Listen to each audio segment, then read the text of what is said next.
are willing to let themselves down, let themselves down, and that can cause issues, right? Where they're constantly fulfilling the other needs of other people, all the people around them, which is exactly what you're describing. But then when it comes to, hey, I think maybe I need a break, they will not fulfill their own needs in that way.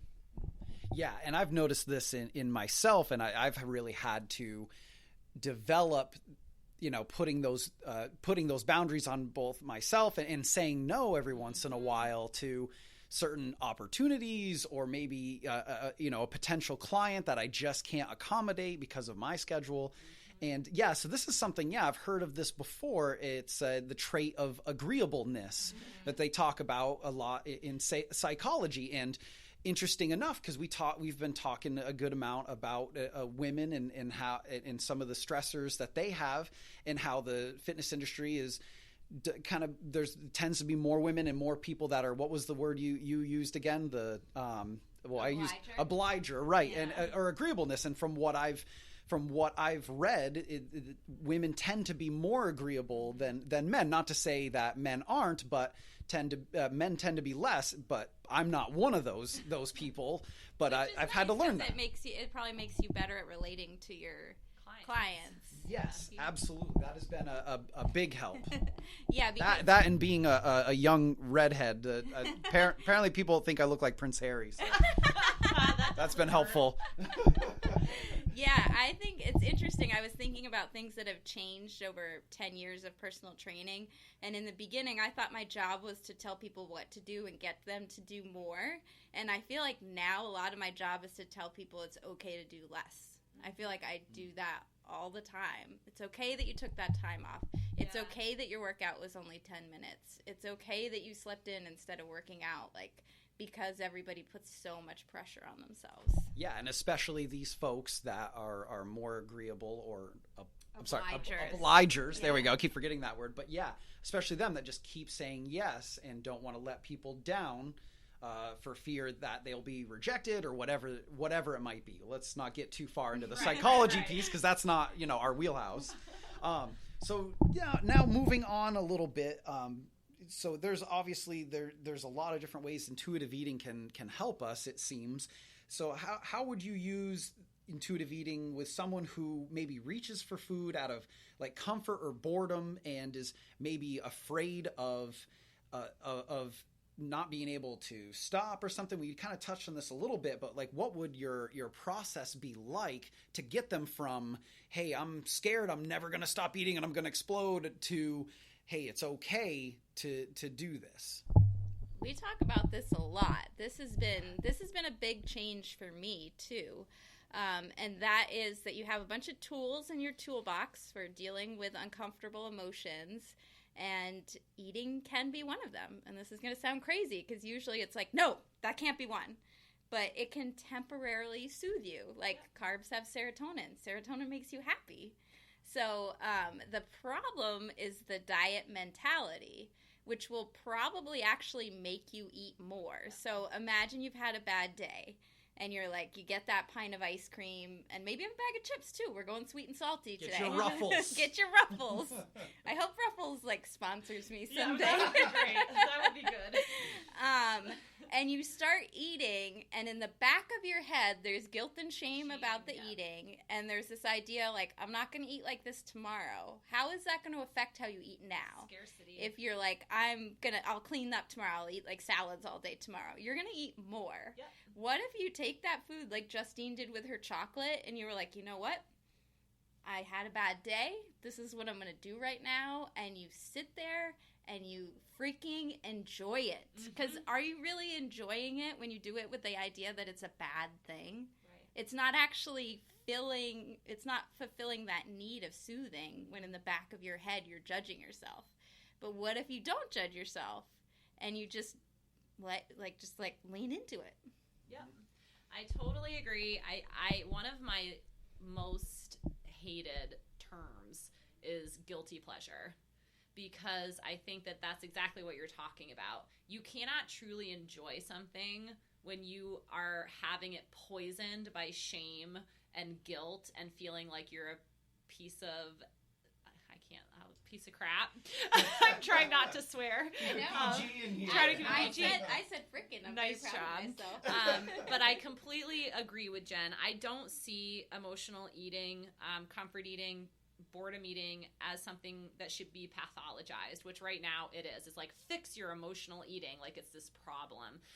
I've actually spoken, one of my clients is also a mental health professional, and we've talked about this before, and she said as well, the only time it becomes a problem is if it's the only way that you have to handle stress or to handle difficult times, or then yes. But that would be true if it was running. Let's say running was your only way to deal with stress, and there are people like that. What if you injure yourself? What if you get sick, right? Then you're in danger, because probably maybe you're going to try to run through your sickness, run through your injury. So if you can say that about anything, it's not just about food. If you only have one way of dealing with things, that becomes an issue. It doesn't mean that that way is wrong. It just means to diversify those coping mechanisms. So I think for me, the idea of what you ask, how would you work with a client on that, is saying, why is this a problem? And we believe it's a problem because of the messaging from diet culture. Again, diet culture just being this belief system that is thin is always better, thin is healthy, thin is admirable, thin is beautiful. And how do we get thin? We don't emotionally eat, right? So this is all just false messaging. This is like an indoctrination that is happening through marketing. And so that's what I would say. Like, where are these messages really coming from? And are they true? Because they probably aren't. There are entire countries that eat pastries. I mean, it's just so funny to me. Like, I had, a donut for breakfast or whatever the heck it is. It's like there are entire countries that eat dinner. Like, we talk about that. Don't eat after 8 o'clock. I'm sorry. Doesn't most people in freaking Spain eat at like 10? God. I lived in Spain for a year. Yeah, so late. I mean, it's just ridiculous. Like, where is this information coming from? And so this is one of our favorite. Myth busting is one of Jen and my favorite thing. Because so much nutrition and fitness, like, quote, dogma that we have, when you really look at, like, where did you hear that? Like, is it true? It's normally not. And it's normally a tiny study done on like 20 college-age men that has never been reproduced. And they take that, they say, studies suggest blah, blah, blah. And then Good Morning America picks it up. And suddenly, you need to work out in the morning or else it's not worth it, or whatever it is. And the thing with intuitive eating, it has 10 principles.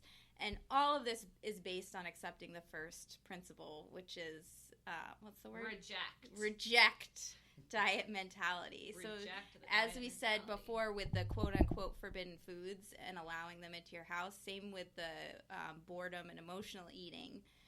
If you don't reject diet mentality, this idea of letting yourself eat emotionally isn't going to work.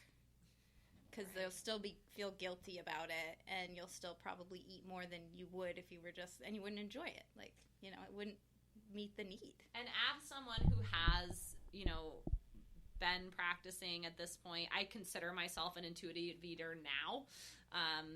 And it was quite a process for me.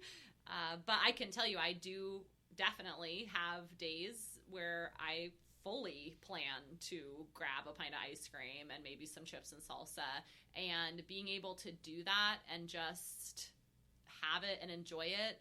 I haven't, I don't want to use like portions because that's not helpful and can be triggering for some people, but I eat much less than out of that ice cream and the chips than I ever did before. And just like Jen said, because in the back of my head it'd be like, all right, this is the last time you're doing this, and tomorrow you're going to need to work out, and we're going to be eating clean tomorrow because you're eating like a pig tonight, and all of that judgment. And again, that scarcity, right? Just like the squirrels, right? That anticipation of scarcity makes you eat more in the moment.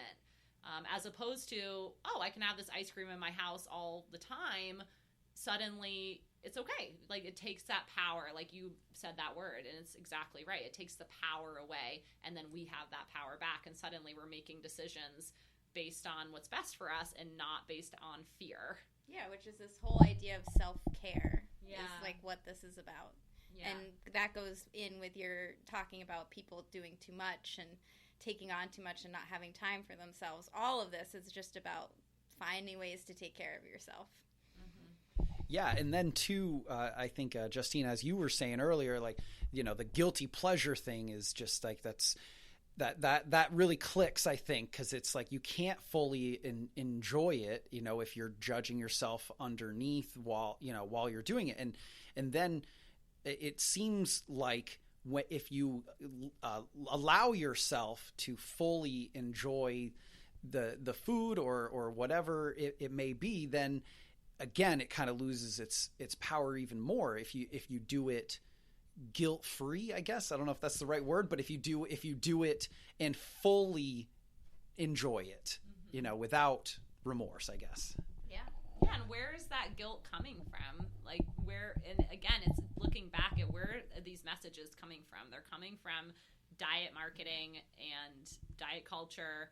It's not natural. It's not like, right, when you find a berry patch like 500 years ago, you find a berry patch and you're freaking psyched. You're like, I'm going to pick all these berries. This is great. Like, it's like a freaking berry party, right? No one would be like, oh my God, are you going to eat all of those berries, right? It's like, you know, we have to think about that we're dynamic individuals, and sometimes we're going to eat past full, and it doesn't have to be a big deal. It's like Jen said, it's how are we reacting to what we're doing emotionally?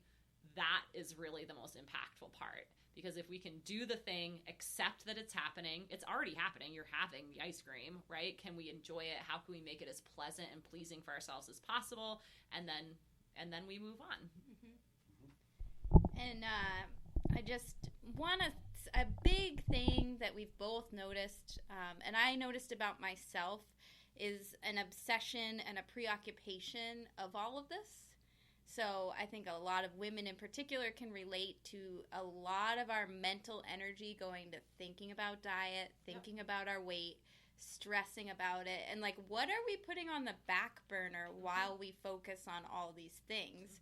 And I think about myself, and there was kind of this idea that once I got this, like, I was aware that I spent a lot of time worrying about my weight, but I had this thought, like, if I just lose it, then I won't worry about it anymore, and I can move on and do the other things.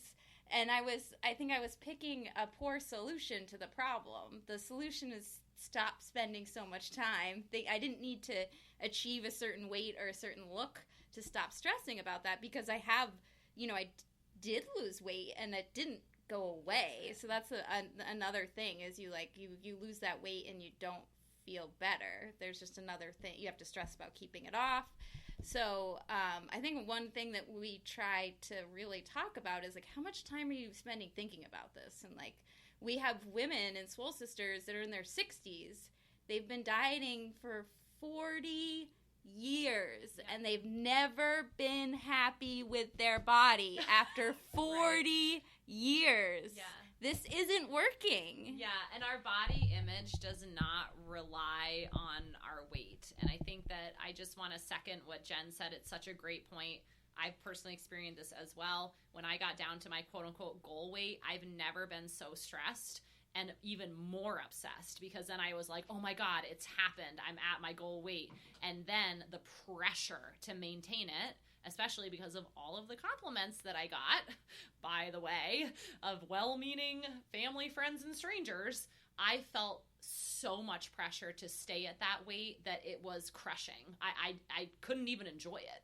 I was just overwhelmed by it. And of course it didn't last. So again, it's like, what kind of path are we putting people on to, like, trying to, like, quote unquote help them lose weight or help them get to their goal weight? There was another thing that you mentioned. Yeah, the time. And I don't know if Jen can relate to this. I think that you can. But when I did finally deprioritize, and we talk about that a lot in Swole Sisters, deprioritize, like, aesthetics and your weight and the scale, it truly does open up so much. Like, your life just, like, expands. And I don't know if I'd be where I am with my business, with my personal business and Swole Sisters Worldwide and everything that we've done, and if I was still trying to diet and still trying to achieve that, you know, quote unquote, you know, our ideal body. I don't know if I would. I mean, I just think about, like, a scenario where you have a party over the weekend, and you're wanting to lose weight. So, like, you know about the party, like, 2 weeks in advance. And you're like, okay, well, what am I going to eat?